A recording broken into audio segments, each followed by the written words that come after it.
الله الرحمن الرحيم.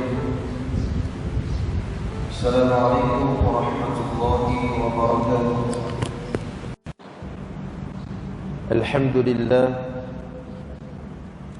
الحمد لله رب العالمين،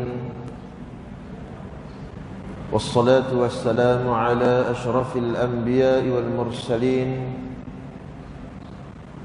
وعلى آله وصحبه أجمعين. قال رب اشرح لي صدري ويسر لي أمري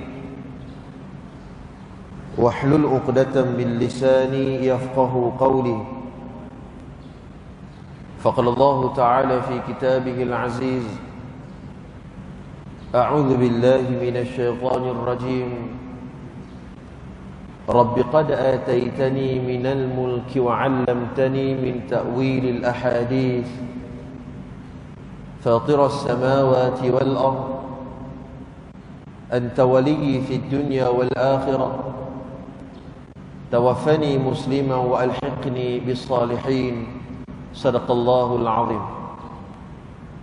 Muslimin muslimat yang dirahmati oleh Allah, di dalam satu hadis yang diriwayatkan oleh Imam Abu Daud dan Nasa'i melalui jalur sanad daripada Abi Umamah Al-Bahili radhiyallahu anhu, qal jaa rajulun ila Rasulillah sallallahu alaihi wasallam. Satu hari ada seorang lelaki berjumpa dengan Nabi sallallahu alaihi wasallam. Dia jumpa dengan Nabi dan dia tanya satu soalan dekat Nabi. Faqal ara'aita rajulan yaltamisul ajra wa dhikra ma lahu. Kata lelaki ini, ya Rasulullah, apa pandangan kamu ya Rasulullah berkaitan dengan ada seorang yang pergi berperang, niatnya yang pertama untuk mendapat pahala di sisi Allah. Nombor satu, pahala. Betul tak tuan-tuan niat ni? Betul. Kira kita boleh right ke dia? Betul. Tapi tuan-tuan, lelaki ni tanya lagi kepada Nabi SAW, ada niat sampingan yang lain. Nombor satu, betul dah niat nak dapat pahala dari sisi Allah. Tetapi niat yang kedua, wa zikra, supaya apabila dia berjuang, apabila dia berperang, bila dia mati esok, ya, orang kata dia ni kuat berjihad. Kalau dia gugur syahid, orang akan abadikan namanya sebagai seorang yang gugur mati syahid. Maka dua niat ini dia pasang ketika mana dia pergi berjuang di jalan Tuhan. Malahu, kata lelaki ini, apa pandangan kau ya Rasulullah? Faqala Nabi sallallahu alaihi wasallam, Nabi respon, Nabi jawab balik tanya soalan tu. Nabi kata, la syai'a lahu, dia tak dapat apa. La syai'a lahu, tak dapat apa di sisi Allah.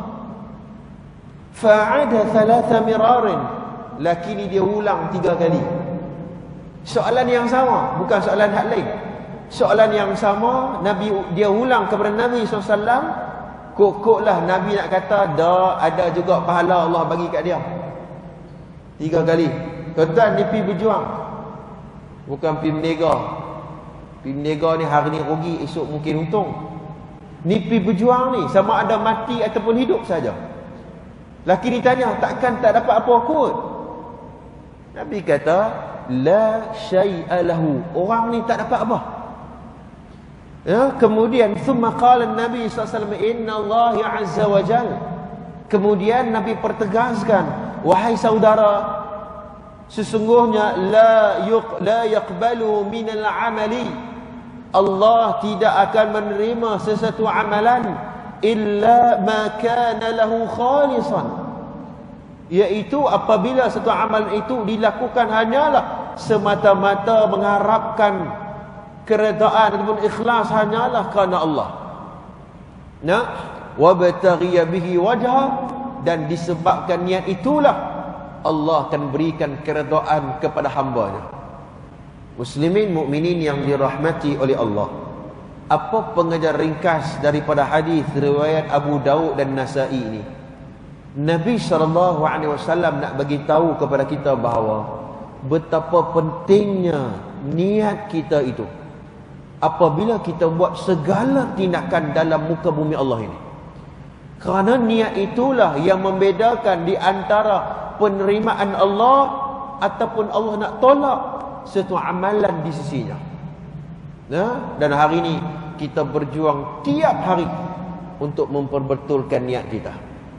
Muslimin, mukminin yang dirahmati oleh Allah Subhanahu wa taala, mudah-mudahan muqaddimah hadis riwayat An-Nasa'i dan Abu Daud itu memberi manfaat yang banyak kepada kita insya-Allah. Tuan-tuan sekalian, kita sambung pembacaan kitab kita pada pagi subuh ini, kitab Talbisul Iblis karangan Al-Imam Ibnu Jauzi rahimahullahu taala. Tuan-tuan sekalian, pada pertemuan yang lepas, buka surat 41, kita dah cerita bagaimana Nabi SAW bagi tahu dekat Aisyah. Aisyah tanya dekat Nabi, Nabi pi mana tak nampak ni, cari-cari tak nampak dalam rumah. Dan kita tahu bahawa di antara salah satu perangai Aisyah ni tuan-tuan, dia kuat cemburu. Kalau kita baca dalam riwayat Al-Bukhari, memang Aisyah ni dia kuat cemburu. Sehingga kan pada malam ketika mana Aisyah bangun terjaga malam, tuan-tuan tengok kiri kanan tak nampak. Di mana Nabi ni? Takut-takut Aisyah risau, giliak, sepatutnya giliak Aisyah, Nabi pi dekat rumah isteri lain. Oh, cemburu dia. Dalam riwayat ni tuan-tuan sekalian, Nabi SAW kata apa? Aisyah, hang pun akan kena belitan-belitan syaitan. Aisyah tanya, aku kena, bagaimana dengan kamu ya Rasulullah? Aisyah tanya balik, Nabi kena tak dengan belitan syaitan ni? Kata Nabi SAW, ya, aku pun tak terlepas daripada kena bisikan syaitan. Maknanya apa? Kita jangan duk sembang kemah. Kita jangan duk sembang kemah. Nabi pun kena, tuan-tuan. Tapi Nabi sebut, Nabi SAW kata apa?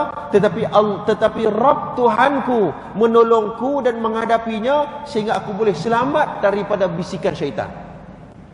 Allah jaga Nabi SAW. Dan ini tercatat dalam kitab sirah Ar-Rahiqul Makhtum Mubarakfuri, ketika mana umur Nabi belasan tahun, Nabi nak turut serta dalam satu upacara nyanyian. Waktu itu Nabi kecil lagi, remaja. Maka Allah tidurkan Nabi, dan Nabi tak sempat untuk menghadiri majlis keramaian itu. Maknanya Allah jaga Nabi SAW. Baik, tutup sekalian, muka surat 41. Syaitan berjalan menurut aliran darah dan cara berlindung daripadanya. Di pagi ni tuan-tuan, kita nak bahas tajuk tu. Kita tengok tuan-tuan. Dari Safiyah binti Huyai. Siapa Safiyah binti Huyai ni? Isteri Nabi SAW. Suami Safiyah binti Huyai ni tuan-tuan, dia pernah terlibat dalam peperangan Khaybar. Ia bertempur dengan orang yang Yahudi. Dan peperangan Khaybar ni tuan-tuan, suami kepada Safiyah binti Huyai ini gugur syahid dalam peperangan jihad. Gugur syahid. Maka Nabi ambil Safiyah binti Huyai ini menjadi isteri Nabi SAW. Dan Safiyah binti Huyai ini tuan-tuan, dia wafat di Madinah di perkuburan Baqi'. Dan ada cerita istimewa pasal Safiyah binti Huyai ni tuan-tuan. Yang kata Nabi SAW ni, romantiknya Nabi SAW ni tuan-tuan, ketika mana Safiyah binti Huyai dia nak panjat, nak naik atas unta. Dia nak panjat naik atas unta, Nabi buat satu pelapik. Ini kata Nabi ni tuan-tuan. Dia buat satu pelapik, Nabi buat satu pelapik supaya apa? Supaya memudahkan Safiyah binti Huyai bila dia khabat nak naik atas unta, Nabi pegang pelapik tu, dia pijak dan dia naik atas unta. Patutnya kalau ni hang ni besar dah, hang naik niri ya. Kita ni hang besar dah, hang pakai hang naik niri lah. Dak, Nabi nak tunjuk ni dekat sahabat ni, isteri ni kena hormat dia. Kena hormat dia tuan-tuan. Dia buat kerja teruk, jaga anak-anak. Bersabar di atas karenah ahli keluarga dan sebagainya. Kita bersabar dengan dia, dia pun bersabar dengan kita. Tak percaya tuan-tuan sekalian, waktu isteri kita melahirkan anak, Macam mana tugas suami tuan-tuan? Teruk oh. Teruk tuan-tuan, nak mengambil tugas isteri tu. Tuan-tuan, nak kena basuh kain, nak kena lipat kain, ya, nak kena jaga, nak buat ayak habuan ni, nak kena macam-macam. Kita kata, amboi teruk juga tu jadi suri rumah ni. Ya kan? Muslimin mukminin yang dirahmati oleh Allah. Nabi nak ajak bahawa hormat isteri. Baik, tuan-tuan sekalian. Safiyah binti Huyai, isteri Nabi SAW, dia berkata, Nabi SAW sedang beriktikaf pada satu malam. Lalu aku menemui beliau dan bercakap dengan beliau. Kemudian baginda bangkit untuk menghantarku tempat tinggal Safiyah di perkampungan Usamah bin Zaid. Ya, di tengah perjalanan ada dua orang Ansar yang lalu. Ya, ketika melihat Nabi SAW, kedua-duanya cepat berlalu. Tuan-tuan boleh ikuti cerita ni. Waktu ni tengah malam, bukan siang ni. Orang tak perasan Nabi. Nah, orang tak nampak Nabi. Waktu tu Nabi nak hantar Safiyah binti Huyai pergi balik dekat kampung dia, dekat dengan Usamah bin Zaid, kampung Usamah bin Zaid. Nah, nak pergi hantar. Dan dalam perjalanan terserempak dengan dua lelaki Ansar. Ansar ni orang asal Madinah. Muhajirin orang asal Mekah. Mereka pindah berhijrah pergi duduk Madinah. Orang Ansar ni tuan-tuan duk perhati tengah-tengah malam.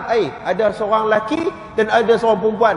Mereka ada perasaan gusar kepada ni. Ni mesti nak buat benda tak elok ni. Dah tuan-tuan.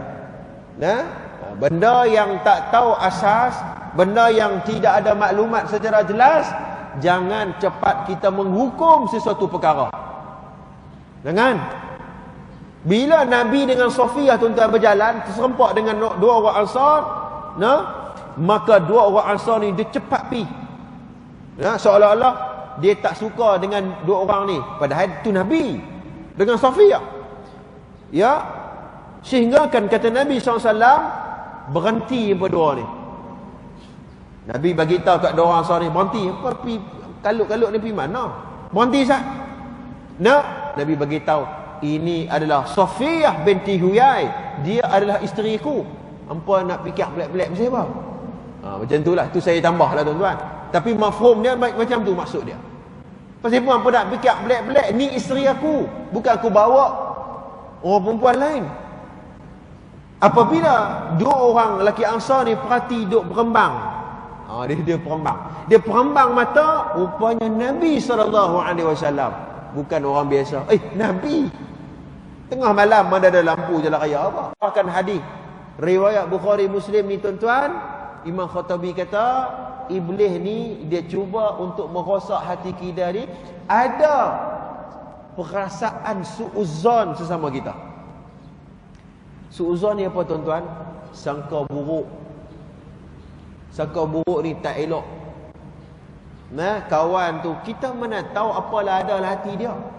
Sebab tu dalam satu kitab yang disusun oleh Al-Imam Al-Qurtubi dalam kitab At-Tazkirah, Nabi melarang.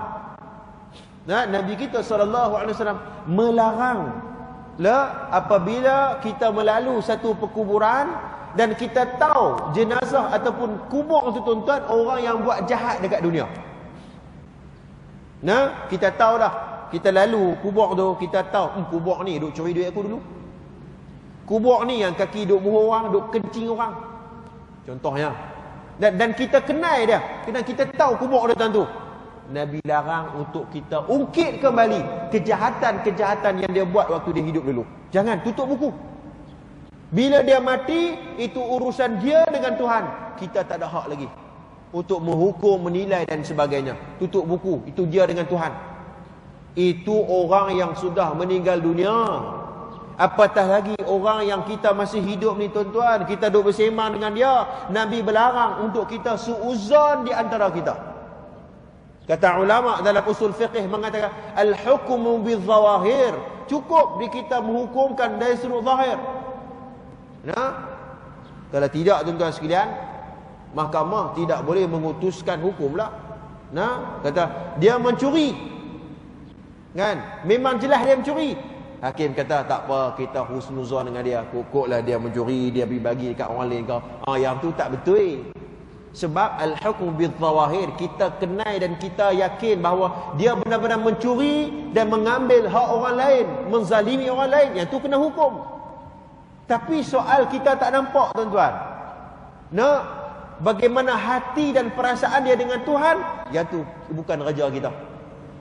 Kita kata dia ni buat kerja tak ikhlas. Hang tahu mana buat kerja tak ikhlas? Hang tahu mana? Bagaimana hati dengan Tuhan? Bagaimana sedang dia berjuang dengan hati dia dalam mengikhlas diri kepada Allah Subhanahu Wa Taala. Kita tidak ada hak. Sebab tu sesama Muslim, tuan-tuan, kita berhusnuzan bersama Muslim. Kata Sayyidina Umar Al-Khattab radhiyallahu anhu, Sayyidina Umar apabila dia mendengar cerita-cerita buruk daripada orang, Sayyidina Umar kata, kalaulah di kalangan orang Muslim ni, kalau aku dengar benda-benda yang tidak baik, yang boleh aku mentakwil lagi. Mentakwil tu maksudnya, tuan-tuan, Sayyidina Umar ni, tuan-tuan, kalaulah aku dengar benda jahat, kalau boleh aku mentakwil lagi benda tu, tak kot, dia tak sengaja tu. Mak Sayyidina Umar ni, dia cover balik, dia takwil balik. Cuba untuk husnuzan sesama Muslim, dia akan melakukan perkara tersebut. Dan kita jangan duk jadi macam orang yang mengadu domba ataupun curah minyak dalam api, tuan-tuan sekalian. Benda tu sikit je, dia dah yang bagi perangat lagi. Yang tu lagi tak betul, tuan-tuan. Benda tu sepatutnya boleh selesai dengan elok. Mai dia, tuan-tuan, lagi besar. Benda kecil jadi besar. Ini lagi masalah, tuan-tuan sekalian. Baik. Nabi nak bagi tahu bahawa hati manusia bukan kerja kita. Itu urusan dia dengan Tuhan. Bagaimana diri dia dengan Tuhan, itu Allah saja yang tahu. Innallaha ala kulli syai'in qadir. Segala apa yang berlaku di bawah pentadbiran Allah SWT, dan apalah hati manusia itu di bawah pantauan dan pengetahuan Allah SWT. Tuan-tuan sekalian. Baik, kemudian Allah Subhanahu Wa Taala telah memerintahkan agar kita berlindung dari syaitan yang terkutuk ketika hendak membaca Al-Quran. Bahkan ini disebut dalam kitab Al-Ada fi Hamalatil Quran yang disusun oleh Al-Imam Nawawi rahmatullah alaih. Dalam satu babul isti'adzah. Tuan-tuan, dalam babul isti'adzah, Al-Imam Nawawi rahmatullah alaih mengatakan bahawa apabila kita nak memulakan bacaan Al-Quran, di tengah-tengah Al-Quran kita baca a'udzubillahi minasyaitonirrajim, dan teruskan membaca ayat tersebut. Dalam satu bab juga dia disebut tentang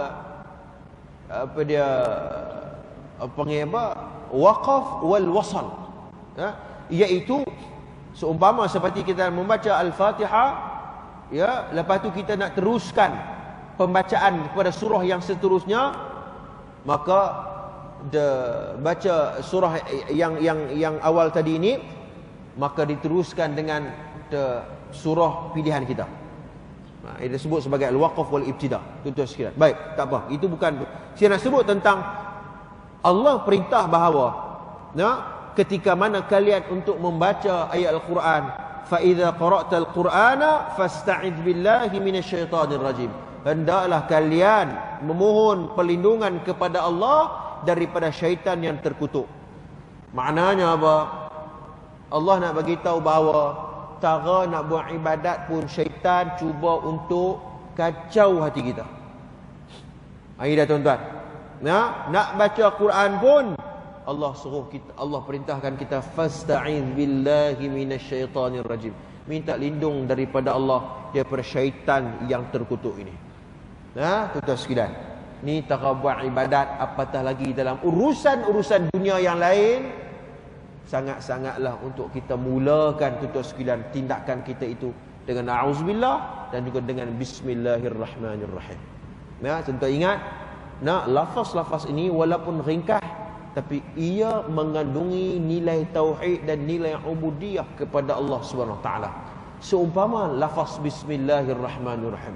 Cuba tuan-tuan bayangkan, orang yang pakai baju dia baca bismillah dengan orang pakai baju dia pergi sekelum ya. Betul tak? Ada beza tak, tuan-tuan? Ada beza. Dia ambil baju dia pakai bismillahirrahmanirrahim. Dia masuk dengan tangan kanan dulu. Dia pakai masuk tangan kiri pula. Tuan-tuan, dia rasa keberkatan itu berbanding dengan main serelum ya. Ataupun dia start kereta, bismillahirrahmanirrahim. Dia start kereta ni, nak pergi kerja ke, nak pergi beli nasi lemak ke, nak pergi beli roti canai ke, dia start kereta baca bismillahirrahmanirrahim. Dia akan rasa keberkatan dalam tindakan dia. Sebab tu tuan-tuan sekalian, Al-Addas ketika mana dia mendengar ucapan bismillahirrahmanirrahim dengan nama Allah yang Maha Pemurah lagi Maha Penyayang, ketika mana Nabi berehat di sebuah pohon kurma, di sebuah pohon anggur di antara Taif dengan Mekah. Nabi berehat dalam tu. Sebab orang Mekah buang Nabi, orang Taif buang Nabi. Nah, dah pakai semua buang Nabi, Nabi berehat di satu pohon anggur, maka Nabi makan buah anggur tuan-tuan sekalian dengan ucapan bismillahirrahmanirrahim. Bila Nabi ucap bismillahirrahmanirrahim, Addas ini seorang penjaga kebun. Dia bukan jawatan apa pun tak ada, duit apa pun tak ada. Penjaga kebun dia. Daripada Addas. Dia apabila dengar ucapan bismillahirrahmanirrahim, dia pergi jumpa Nabi dan dia nak masuk Islam. Subhanallah. Saudara, dengan ucapan bismillahirrahmanirrahim, Nabi Addas, kita boleh tengok dalam kitab sirah. Sini nak sebut bahawa ucapan ini ucapan yang ada nilai ubudiyah dan tauhid kepada Allah, dan dia akan menjaga diri kita. Dia akan memberikan keberkatan dalam tindakan kita. Muslimin mukminin yang dirahmati oleh Allah. Sebab tu Allah SWT ajar kepada kita dalam soal buat ibadat pun kita minta perlindungan daripada Allah, ya, melalui lafaz a'udzubillahi minasyaitonirrajim. Pada waktu sahur dianjurkan untuk membaca. Nabi ajak kat kita tuan-tuan, bahkan Imam Ibnu Jauzi rahmatullahi alaih ajak dekat kita, apabila waktu pagi, waktu fajar, waktu pagi, Nabi selalu mengungkapkan surah apa? Ni, surah Al-Falaq ayat 1 sampai ayat 5. A'udzubillahi minasyaitonirrajim. Bismillahirrahmanirrahim. Qul a'udzu birabbil falaq. Katakanlah, aku berlindung kepada Tuhan yang menguasai subuh. Min syarri ma khalaq, dan kejahatan makhluknya, dan dari kejahatan malam apabila telah gelap gelita. Ida tuan-tuan, Nabi selalu baca surah surah Al-Falaq ini tuan-tuan pada waktu pagi. Dan Syahid Hasan Imam Al-Banna duk susun kat kita yang dinamakan Al-Ma'thurat, zikir pada waktu pagi dan zikir pada waktu petang. Dan ada surah ni tuan-tuan, supaya bila kita baca surah tuan-tuan, kita faham bagi elok makna dia apa. Ya Allah, ya Tuhan, aku berlindung kepada Tuhan yang menguasai subuh. Ni waktu pagi ni tuan-tuan, Tuhan yang menguasai kita. Dan Tuhan dari kejahatan makhluk, dan kejahatan yang apabila gelap gelita, dari kejahatan wanita-wanita tukang sihir yang menghembuskan kepada sanggul-sanggul itu, dan dari kejahatan orang-orang yang dengki apabila ada hasad dengki kepada sesama manusia. Muslimin mukminin yang dirahmati oleh Allah Subhanahu wa taala. Ini di antara doa ataupun zikir yang boleh kita beramal pada waktu pagi dan pada waktu petang. Tuan-tuan sekalian, supaya Allah jaga kita. Waktu malam Allah jaga kita, waktu siang waktu pagi Allah jaga kita.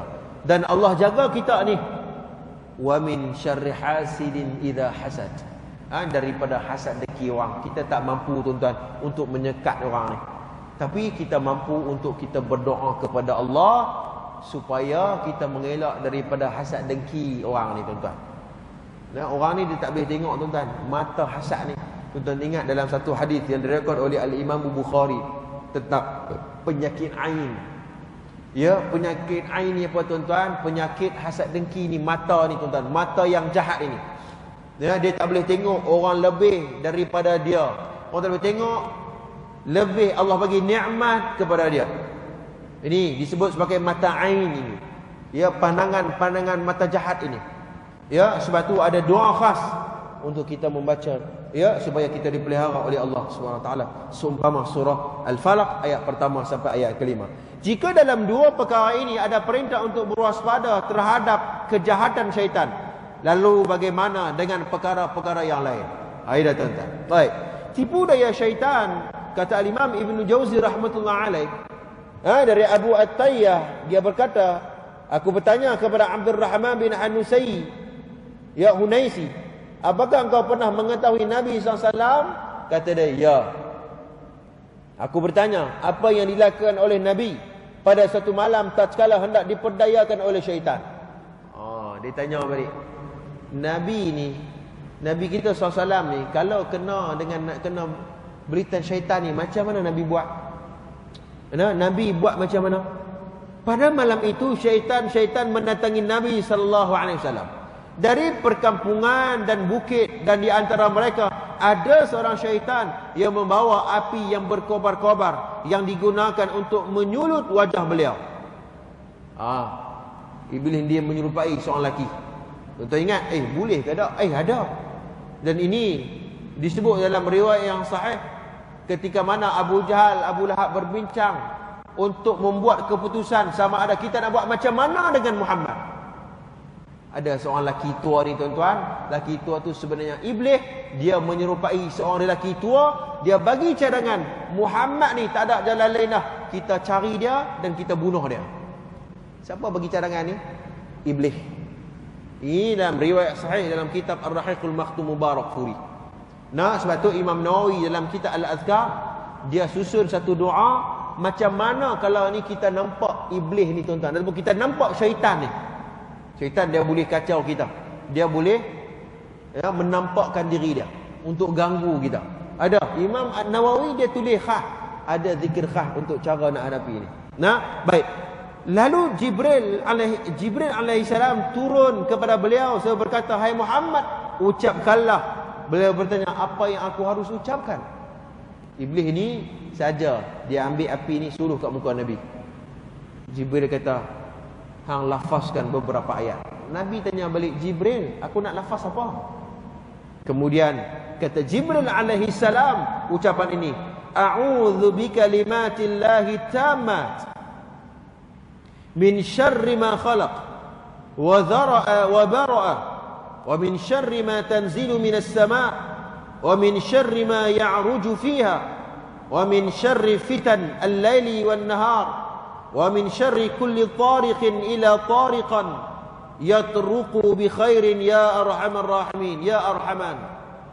Yang bermaksud, aku berlindung dengan kalimah-kalimah Allah yang sempurna dari kejahatan yang diciptakan, yang diadakan, ada yang ditiadakannya, dari kejahatan yang turun dari langit, dari kejahatan yang lain yang naik ke langit, dari kejahatan cubaan malam dan siang, dari kejahatan setiap yang datang, kecuali yang datang dengan membawa kebaikan, wahai yang maha pengasih.